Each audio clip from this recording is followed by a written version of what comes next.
Hi everyone, my name is Abhijeet. I head the Salesforce practice here at Jade Global.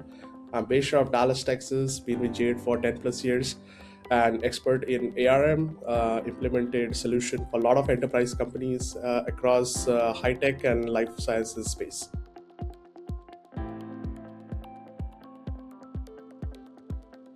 So I wouldn't call it a sunset phase, but the change in the ecosystem in terms of how selling is done nowadays compared to the SaaS era. We saw the changes from more of perpetual selling to more of now SaaS selling, and then now it is more of usage-based selling. So there is a need in the ecosystem where product marketing and your sales needs new tools to do the selling better, where they're changing their product structure to more consumption-based. And I think there is a need of Agentforce Revenue Management, which is basically trying to solve that problem for you. So there are a lot of challenges which I'll be speaking down the line, but I think the Agentforce Revenue Management is helping businesses to cater to today's selling motion.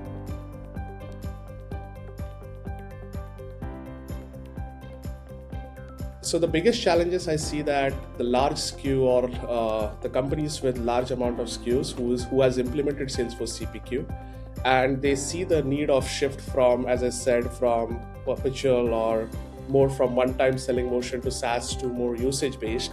They really need a system that could scale in terms of selling products in the different combination with different attributes, rather than selling it in a more legacy way of bundle structure.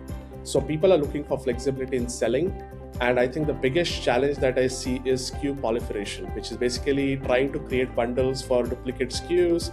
And people have ended up creating multiple bundles where they could have used something like ARM today, which is in the market, which could optimize their SKU count, but give you the perfect result in terms of how you want to sell with the flexibility that is needed.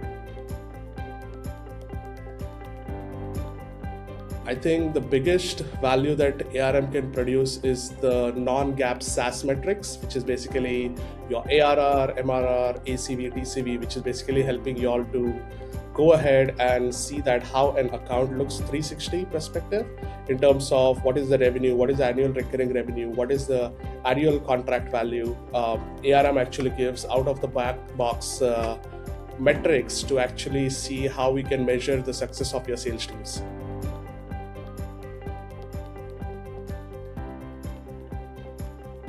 I think in terms of Agentforce, you know that Agentforce is Salesforce way of AI.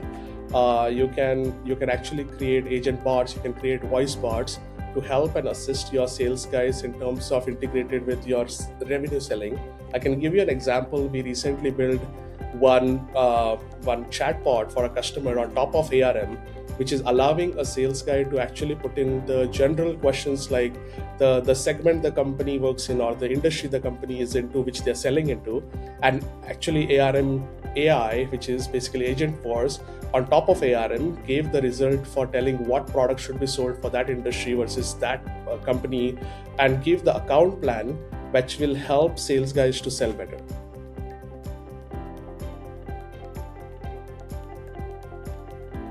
In terms of what we have, CPQ, people who have implemented CPQ, right? They have their sales motion going.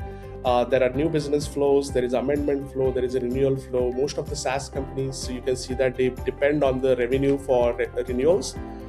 The biggest risk if they don't move from CPQ to ARM is that they will not keep up and give flexibility to the sales guys to actually go and implement their newer way of selling, which is usage-based or consumption-based, and giving customers an end-to-end viewpoint from selling, from product category or product categorization to selling for and billing.